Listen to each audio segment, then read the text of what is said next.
Hey CrossFit Huntsville, here's your home WOD for Sunday, March 29th. It's going to be 5 rounds for time of 15 sit-ups, 5 burpees, 15 air squats, 5 burpees, 15 dumbbell swings, or you can use any weighted object, 5 burpees, and then a 1-minute run. So let's talk about the WOD and see what these movements look like.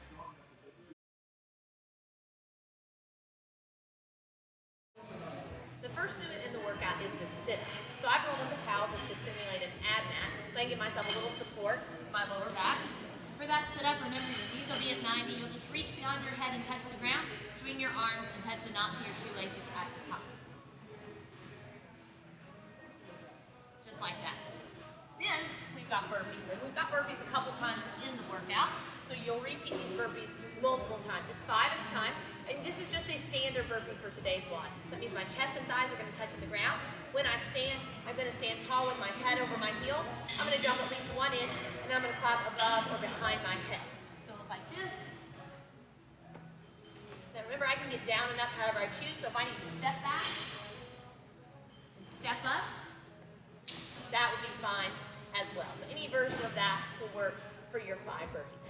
Next, we have air squats. Just our standard air squat.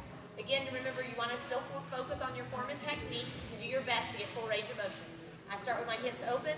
I'm going to go all the way down until my hip crease is clearly below my knee, and I'll stand tall at the top, making sure I open my hips to full extension. We'll go back to the burpees, and then you're going to have a dumbbell swing, or you can swing any weighted object.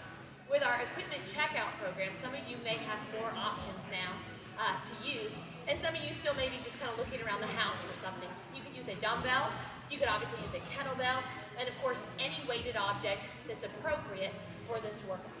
So this could be an American swing, it could also be a Russian swing depending on the object and how heavy it is and how comfortable you are.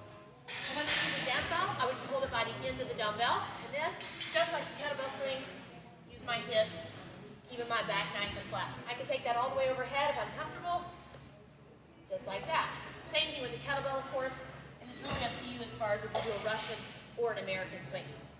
Now, if I still don't have anything as far as a traditional object, I can find anything that'll work. So I've got this bottle of Windex here, and it's got a handle, so that actually works out perfect. I can hold it by the handle, and I can swing it just like I would a kettlebell, and I can even take it all the way overhead, just like a kettlebell as well. And then the last movement is a 1-minute run. Now, if you cannot run, of course you can always scale this to just a fast walk. And some of you, again, may have been able to borrow a row or a bike by this point, so you can always substitute a row or a bike for the run as well. So lots of different options there. The idea is to have 1 minute of some cardiovascular work.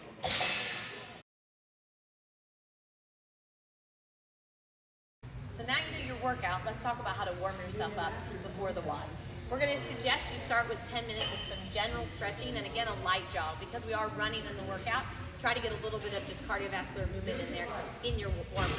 Then we're going to go through 1 round of 5 inchworms into 1 cycle of Spider-Man on each side, and I'll show you what that looks like. 10 mountain climbers, 10 Cossack squats, 20 jumping jacks, 5 air squats, and 5 sit-ups. So really try to get yourself warm and ready. Go through some of the movements you'll be doing in the WOD. Take a short rest, and then you can activate with 2 rounds of 3 burpees, 5 air squats, and 7 dumbbell swings. This workout's going to have a pretty high heart rate because we've got body weight movements, and then we've got quite a few burpees, and you're going to finish with a run or something with a cardiovascular movement at the end of each round.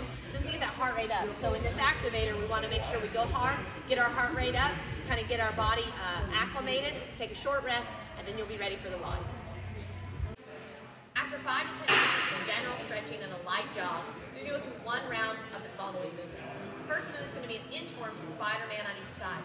So you'll start standing tall, you'll walk yourself out to a plank, and then you'll go Spider-Man, just 1 cycle on each side, walk yourself back in, and you'll do that a couple times. That looks like this.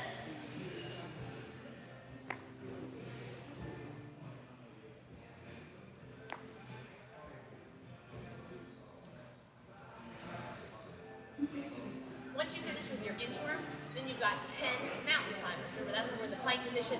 We're bringing that leg up on either side as far as we can, alternating back and forth just like that. Then 10 Cossack squats. Remember, again, that nice wide stance, and just go down as low as you can, squatting on each side, and then alternating back and forth. Then we've got 20 jumping jacks.